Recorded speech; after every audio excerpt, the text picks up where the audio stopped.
e a gente esvazia esse negócio de parlamento e acaba com a política, na verdade. Então, durante o segundo governo Lula, pessoal, quem estivesse fora do Estado estava perdido.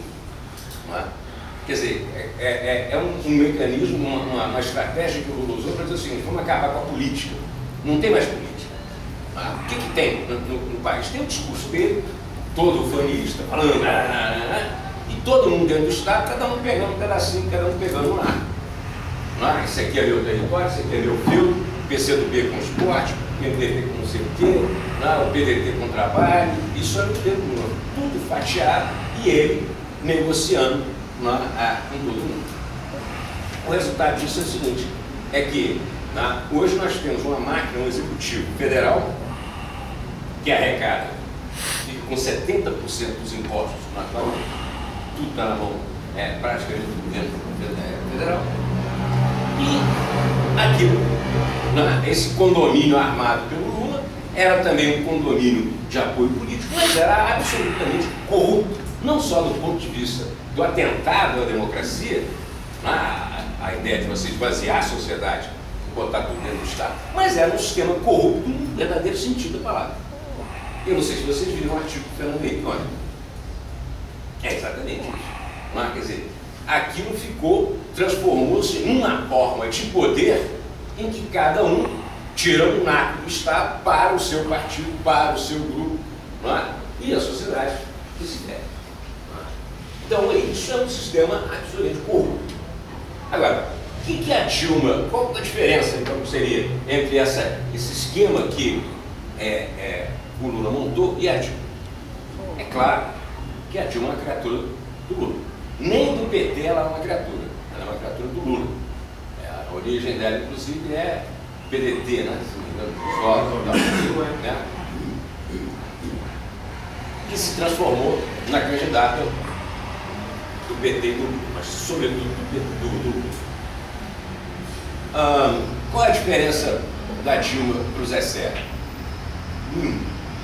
Quer dizer, teve uma época que ela ficou careca por causa do tratamento de câncer. Então, nessa época, ela ficou até mais parecida com o Zé Serra, porque nenhum dos dois tem carisma e o que eles fizeram foi uma campanha, do ponto de vista da Dilma, vamos celebrar que o governo do Lula foi feito.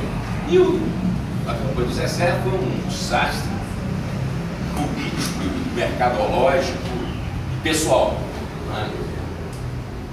Mesmo que ele tenha falado assim, o Zé Serra teve 40 e tantos milhões de votos. Ele não teve 40 e tantos milhões de votos. As pessoas não queriam votar na Dilma, votaram nele, mas ele não tem 40 e tantos milhões de votos. Mas enfim, mas o que era a campanha? Foi uma campanha disputando quem é que administrava melhor o capitalismo brasileiro, a circunstância da economia do Brasil. Agora, alternativa diferente, Dilma e Serra são gerentões, dois gerentes. Não são políticos igual Lula ou Fernando Henrique. São gerentes. Gerentes, grandes gerentes, competentes, mas gerentes. Quer dizer, vamos o quê? Fazer operar a sociedade e incrementalmente, ou seja, pouco a pouco, fazendo algum tipo de reforma. Para quê? Para manter uma certa racionalidade na economia e manter alguns ganhos sociais. No fundo era isso, quer dizer, nem o Serra tinha alternativa muito grande ao que a Dilma falava.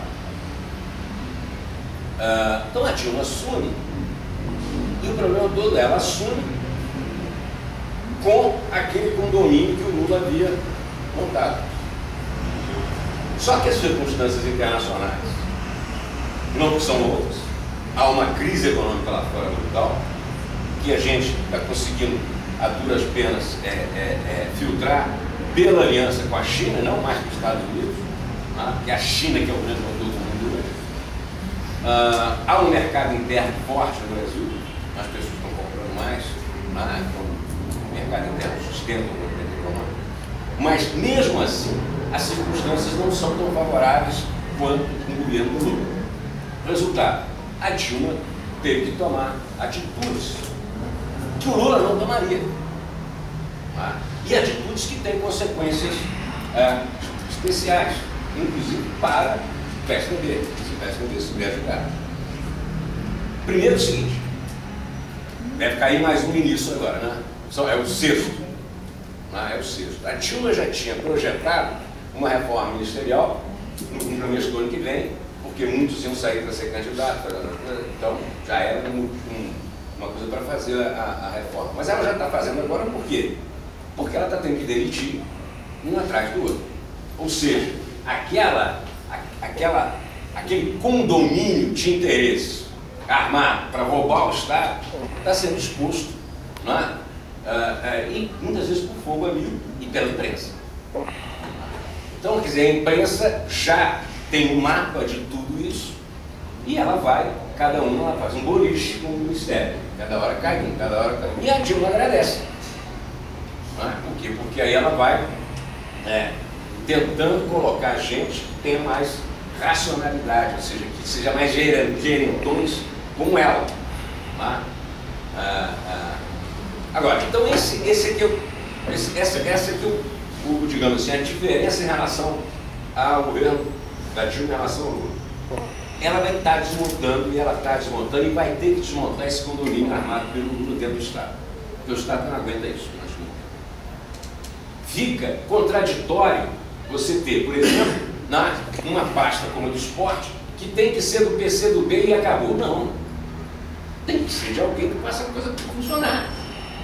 O PC do B está lá, tem gente cometendo, tá bom, então vamos botar. Mas agora, não é aquela coisa esquisita que tinha no turismo também, que tinha em todos os ministérios que acabaram tendo mudado os ministros. Bom, então o que acontece?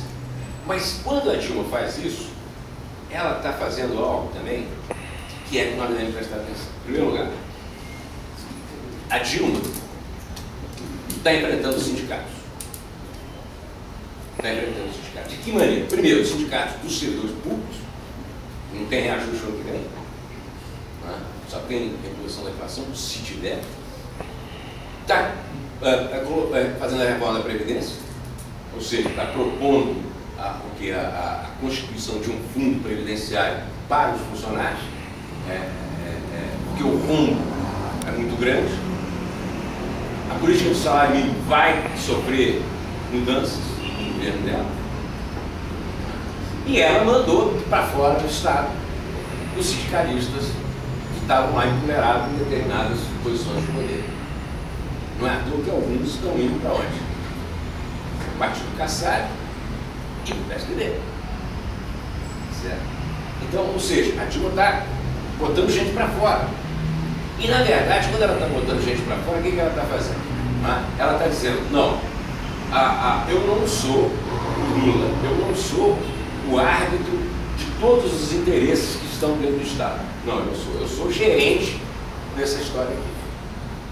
Então, o que ela faz? Quando ela põe para fora os sindicatos, quando ela briga com alguns partidos, quando ela expulsa determinados aliados, etc., e essas pessoas vão para a sociedade, e o Estado não está com mais bala na agulha para poder sustentar o movimento gay, movimento negro, movimento disso, movimento daquilo, então o que acontece? A política volta. Aí a dimensão da política ganha de novo, volta para o seu lugar. O que o Lula tinha feito? Ninguém fala nada, ninguém reclama nada, todo mundo que precisar de alguma coisa, vem cá e pula dentro do Estado aqui, que vai ficar tudo bem. Com a Dilma não vai acontecer isso. Quer dizer, ou seja, ela está devolvendo, digamos, a política ao lugar dela sem que ela queira. Não é porque ela tem esse projeto. Exatamente, você tem essa dinâmica de denúncias, essa dinâmica de irracionalidade, e que, de certa maneira, ela tem que lidar com isso. Bom, então... Mas ela cresce nessa postura que ela tomar, você acha que ela, politicamente, ela cresce? Você vê o seguinte, cada vez que ela demite, todo mundo... Era para ser o seguinte, você fala assim, 6 ministros demitidos, 5 por corrupção. Era para você falar assim, pô, o seu governo é uma droga, né? Você não está sabendo tomar conta dessa história aí. Não, a popularidade dela aumenta, fica elevada. Ou seja, as pessoas veem Por que acontece isso? Não é que eles também têm uma relação especial com a população brasileira, tem uma relação especial com a Dilma, como tinha o Lula. A Dilma nem fala. raramente aparece, quando aparece fica com a cara fechada, lendo alguma coisa. Ela não é uma pessoa simpática, ela não é uma pessoa carismática, como o Lula, né, que ganhava, que seduzia todo mundo. Agora, o problema é que as pessoas têm uma sensação de que a coisa está boa. A vida está boa no Brasil. Percebe? Quer dizer, as pessoas estão melhorando, estão podendo comprar mais coisa, estão podendo fazer planos a mais longo prazo. Né? E quem faturou isso foi o Lula e ela. Nós esquecemos, deixamos o Fernando Henrique na chuva, não defendemos, Zé Serra é culpado disso, né? Ter coragem nenhuma, foi uma campanha covarde que ele fez, a primeira e a segunda. Né? E aí então, nós não temos nada para botar na capa. Aí é o seguinte, então, hoje o PSDB está reunido lá no Rio de Janeiro, o ITV, né? Está reunido lá. Para quê? Para discutir o quadro da economia, o quadro da sociedade, quer dizer, grande parte do discurso do Lula, que nós diminuímos a desigualdade drasticamente. A gente está vendo pelos números agora que não é tão verdade, isso diminuiu, mas não da maneira como ele falou, nós precisamos discutir isso. E a questão toda é, o que a oposição faz numa circunstância dessa? Uma das coisas que deixa muitas vezes o pessoal do PSDB e do DEM meio perplexo é porque, como não tem crise econômica no Brasil, as pessoas parecem que, assim, então eu não tenho muita coisa a dizer. Quer dizer, só quando o negócio do barco está afundando que ninguém acha que pode fazer oposição. Não. Quando, nessas circunstâncias mais de calmaria econômica, o que a gente pode propor algumas reformas importantíssimas para o país? Mas a maior parte das pessoas acha que não, que a oposição quase que fica mesmo torcendo para ter uma crisezinha econômica para poder recuperar o gás. Não é assim, não é por aí que vai conseguir. Não é mesmo? Então, quer dizer, o que acontece? Nós temos que pensar que se a Dilma está mandando embora esses personagens lá do Estado, se o mundo da política vai ficar mais animado, nós temos que ser os personagens centrais desse mundo da política. E na oposição, ou o PSDB, especificamente. Agora, o que significa isso? Significa você ter uma capacidade que não é tradicional no PSDB e nem em partido do tipo PSDB. Nós temos que repensar seriamente o que é um partido político hoje, no Brasil, com a complexidade que tem hoje. A gente trabalha normalmente, quando a gente faz uma... Só me dá licença, porque eu tenho que dar uma aula às 8 horas, eu venho aqui para dar uns parabéns aqui. Mas, professor, eu quero dizer o seguinte, a respeito dela expulsar os ministros, fazer retirada, o mais forte do eleitorado, você sabe que é a classe miúda, é o que elege qualquer candidato. Chega um dia da eleição, seja dado o presidente até o vereador. É o que vai votar mesmo, que vai dar nas urnas. E o que a gente escuta de manhã na Secretaria de Bloco, aquele jornalzinho, jornal notícias, você só vê, né?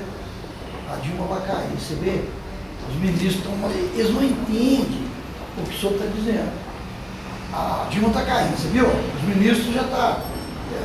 É difícil você colocar, dizer isso que você disse para nós aqui, é o que ela dos ministros está saindo, ou mandado, ou expulso, como que eles estão achando que ela não está resistindo à administração.